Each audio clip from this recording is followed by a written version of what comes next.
Hello everyone, today we are going to start our new exercise 5.1 of chapter Euclid's Geometry.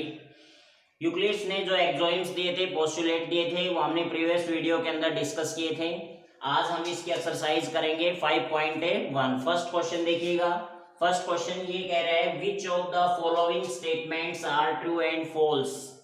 ठीक है भाई, first जो question है वो उसमें कुछ स्टेटमेंट दी हुई है, उनको हमें ट्रू और फॉल्स बताना है, कौन सी ट्रू है और कौन सी फॉल्स है।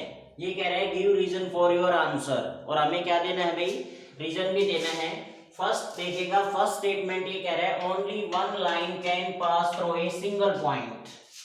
ठीक है, ये कह रहा है ये जैसे हमारे पास कोई ये एक पॉइंट है, इससे सिर्फ और सिर्फ हम एक ही लाइन ड्रॉ कर सकते हैं। क्या ये करेक्ट है? सिर्फ एक लाइन ड्रॉ कर सकते हैं? गलत है, क्योंकि इससे हम कितनी लाइन ड्रॉ कर सकते हैं? Infinite many lines. तो फर्स्ट स्टेटमेंट है वो क्या है भाई? फॉल्स। फर्स्ट स्टेटमेंट फॉल्स है। इसका रीजन लिख देंगे बिकॉज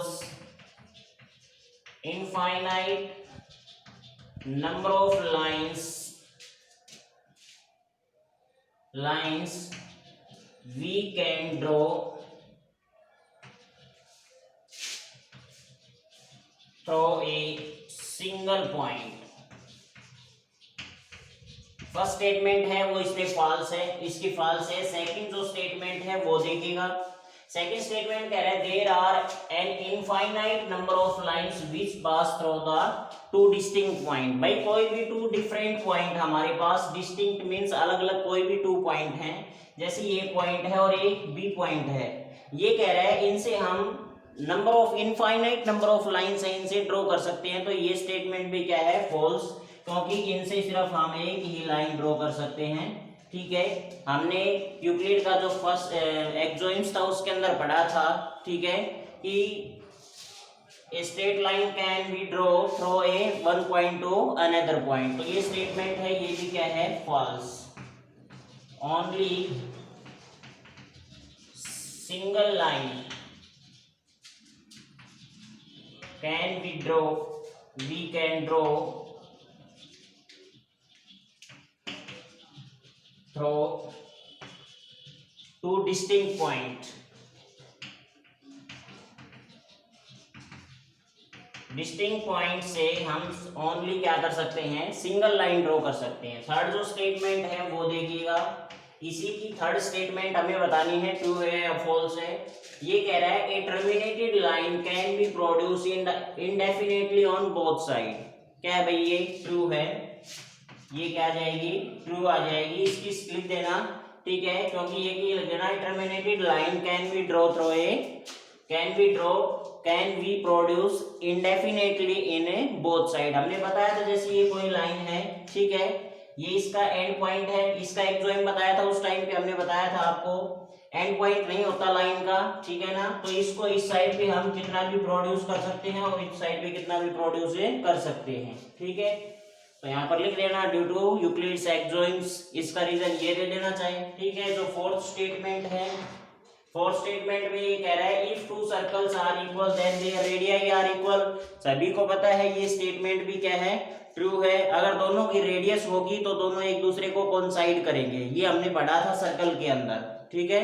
हमने यूक्लिड के जो एक्सोइम और पोस्टुलेट पढ़े थे उसके अंदर बताया था। तो ये स्टेटमेंट भी क्या हो जाएगी भाई?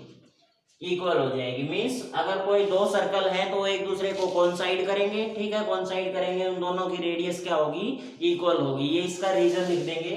जो फोर्थ फिफ्थ था हमारे पास, ये कह रहा है in the following figure, in figures के अंदर हमारे पास ये कह रहा है A B is equal to P Q, ठीक है। ये जो ए बी लाइन है ये पी क्यू के इक्वल है, P Q is equal to X Y, ये लाइन इसके इक्वल है।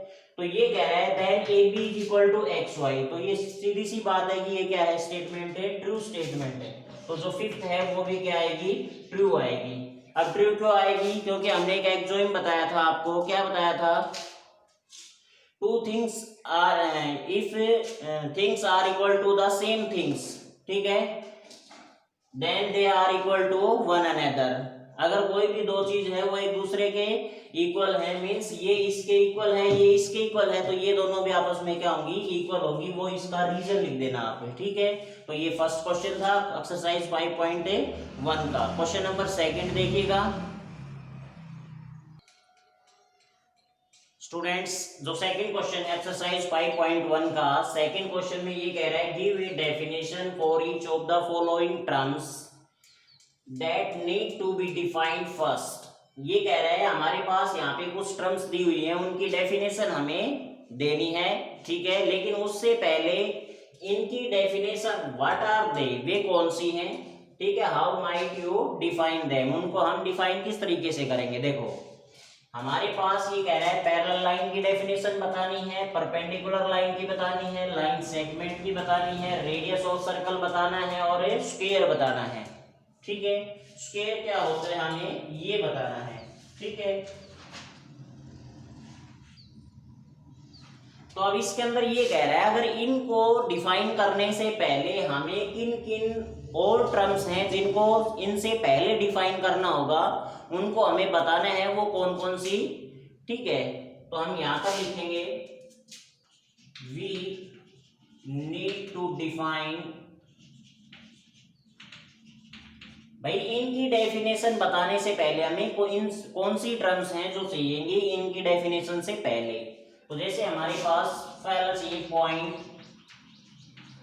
सेकंड है लाइन, ठीक है भाई, और जो तीसरा है, ठीक है, पॉइंट है, लाइन है, ठीक है, तीसरा हमारे पास है रे, जो फोर्थ है, जैसे हमारे पास फोर्थ है एंगल, फिफ्थ हमने लगा लिया जैसे सर्कल,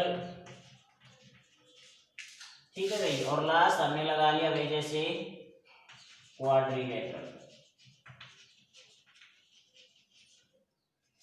ये जो टर्म्स दी हुई है इनको डिफाइन करने से पहले हमें इनके बारे में पता होना चाहिए। इसने ये कहा है कि that need to be define first, इनको डिफाइन करने से पहले हमें किसको डिफाइन करना पड़ेगा और वो कौन सी टर्म्स हैं और उनको किस तरीके से, जैसे मैं वन बाय वन बात करूंगा, इनकी बाद में बात करेंगे, पहले जो बेसिक टर्म है इनसे पहले जो डिफाइन करने इनकी बात करूंगा। जैसे हमारे पास फर्स्ट है पॉइंट, अब जो पॉइंट की डेफिनेशन है ना उसको डिफाइन करना इतना पॉसिबल नहीं है। जैसे क्या होता है, जैसे हमारे पास कोई भी जैसे बारीक पेंसिल है या चौक है, जैसे मैंने एक डॉट लगा दिया, ठीक है ना, ये डॉट लगा दिया, ये क्या है कि पॉइंट है, ठीक है ना, ये क्या है कि पॉइंट है। जो पॉइंट होता है उसका कोई डायमेंशंस नहीं होता है, ओनली उसकी क्या होती है कि पोजीशन होती है। तो हम यहाँ पर लिख लेंगे इट हैज नो डायमेंशंस, इसकी कोई लेंथ ब्रेथ वगैरह कुछ नहीं होती है। इट हैज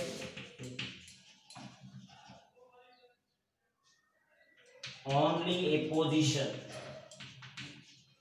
इसकी अकेले क्या होती है कि पोजीशन, मीन्स कोई भी डॉट होता है उसको हम पॉइंट डिनोट करेंगे, ठीक है। सेकंड जो हमारे पास है लाइन, लाइन क्या होती है सभी को पता है, ये एक ब्रेथलेस लेंथ होती है, ठीक है, ये breathless length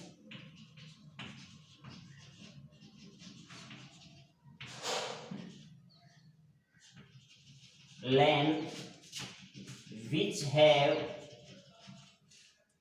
no end point। ये सारी चीजें आपके पढ़ी हुई हैं। लेंथ क्या होती है भाई, एक लाइन क्या होती है, ब्रेथलेस लेंथ होती है जिसकी ब्रेथ नहीं होती है और जिसका कोई एंड पॉइंट नहीं होता, मीन्स उन दोनों को हम किसी भी साइड में बढ़ा सकते हैं, प्रोड्यूस कर सकते हैं। ये तो हमने पोस्टुलेट और एक्सोइम के अंदर भी पढ़ा है। जो थर्ड जो डेफिनेशन हमारे पास वो किसकी है, रे।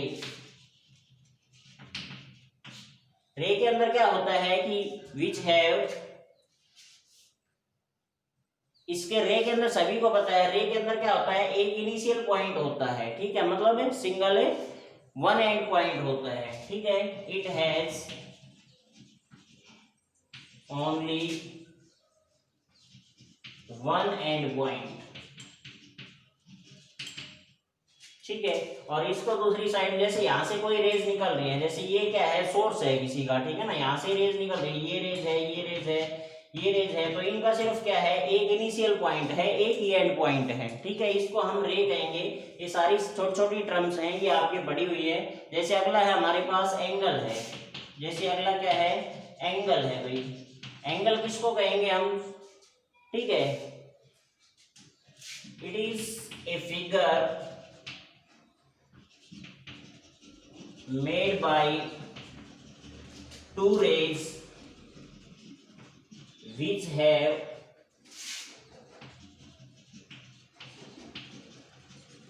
common initial point। अब ये पूछ रहा है कि एंगल क्या होता है। एंगल क्या है भाई, कोई भी टू रे हमारे पास, जैसे कोई भी टू रे है, जैसे एक रे ये है हमारे पास और एक रे ये है, ठीक है, इन दोनों का इनिशियल पॉइंट जैसे O है यहाँ पे, ठीक है, ये O A रे है और ये कौन सी है, OB है, ठीक है, ये दोनों मिल गई, दोनों का एक इनिशियल पॉइंट होना चाहिए। ये हमारे पास क्या बन गए कि एंगल। तो एंगल को हम इस तरीके से डिफाइन कर लेंगे। अगला है रेडियस ऑफ सर्कल, ठीक है ना। तो रेडियस ऑफ सर्कल डिफाइन करने से पहले हमें सर्कल के बारे में पता होना चाहिए, ठीक है ना। तो इनको मैं इरेज कर रहा हूँ। तो सर्कल को हम किस तरीके से डिफाइन करेंगे, सर्कल को क्या कहेंगे, आपका पढ़ा हुआ है सर्कल होता क्या है, छोटी क्लासेस के अंदर पढ़ा हुआ है, it is a collection of all points which have same distance from the fix point. Fix point is called a centre, ठीक है ना। Collection of all points which have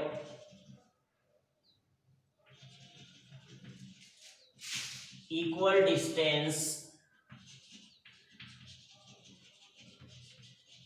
from the fixed point, ठीक है। A fixed point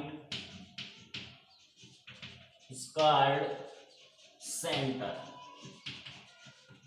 circle क्या होता है, देखो ये हमारे पास फिक्स पॉइंट है, ठीक है, बहुत सारे पॉइंट्स होते हैं, इस तरीके से बहुत सारे पॉइंट्स होते हैं, इन सभी का क्या होता है, कलेक्शन होता है, और इन सभी पॉइंट की जो इससे क्या है, वो जो डिस्टेंस है वो क्या है, सभी से सेम है, जिसको आप क्या बोलते हो, रेडियस। तो सर्कल को हम इस तरीके से डिफाइन करेंगे, ठीक है। नेक्स्ट हमारे पास है क्वाड्रिलेटरल। लास्ट क्या है भाई, क्वाड्रिलेटरल। क्वाड्रिलेटरल क्या है, ठीक है, एक पॉलीगन है, close figure made bye 4 line segment, ठीक है ना, उसको हम क्या कह देंगे, क्वाड्रिलेटरल कह देंगे, ठीक है। क्वाड्रिलेटरल,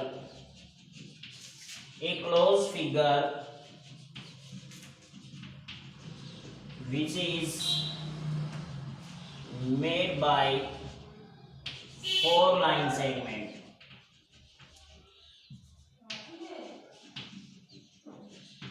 एक क्लोज फिगर होता है 4 साइड का, सभी को पता है क्वाड्रिलेटरल का क्लोज फिगर होता है 4 साइड का, जो कि जिसके क्या होते हैं हमारे पास है, जिसके क्लोज फिगर होता है जिसके अंदर 4 लाइन सेगमेंट होते हैं, उसको हम क्वाड्रिलेटरल कहेंगे। अब ये जो टर्म्स थी ये क्या थी, बेसिक टर्म्स थी, मींस जिसको हमें डिफाइन करना है उससे पहले हमें इन टर्म्स की जरूरत है कि ये क्या होती है। ये सभी को पता था, लेकिन मैंने दोबारा से डिफाइन कर दिया। अब जो क्वेश्चन है ये भी आपको डिफाइन करनी है क्वेश्चन के अंदर। अब हमें ये बताना है पैरेलल लाइन क्या होती है। पैरेलल लाइंस, कोई भी 2 लाइंस हैं, 2 lines are called parallel lines.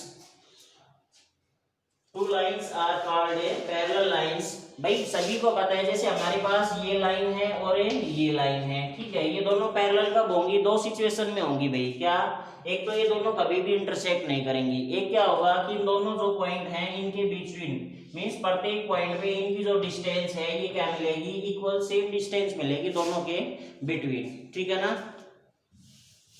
तो हम यहाँ पर लिख देंगे 2 lines are called parallel lines which are not intersect each other and having same distance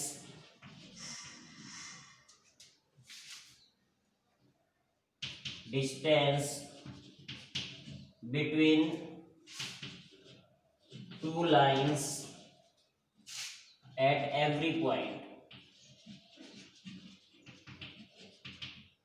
बताया ना अभी अभी मैंने, कोई भी दो पैरेलल लाइन उनको कब पैरेलल कहेंगे, दोनों इंटरसेक्ट नहीं करेंगे और एवरी पॉइंट पे उनकी जो दोनों के बीच की डिस्टेंस है वो क्या मिलेगी, सेम मिलेगी। नेक्स्ट जो टर्म है वो हमारे पास क्या है भाई, हमें किसको डिफाइन करना है, परपेंडिकुलर लाइन को। ठीक है, तो परपेंडिकुलर लाइन हम किसको कहेंगे, सेकंड है हमारे पास परपेंडिकुलर लाइन।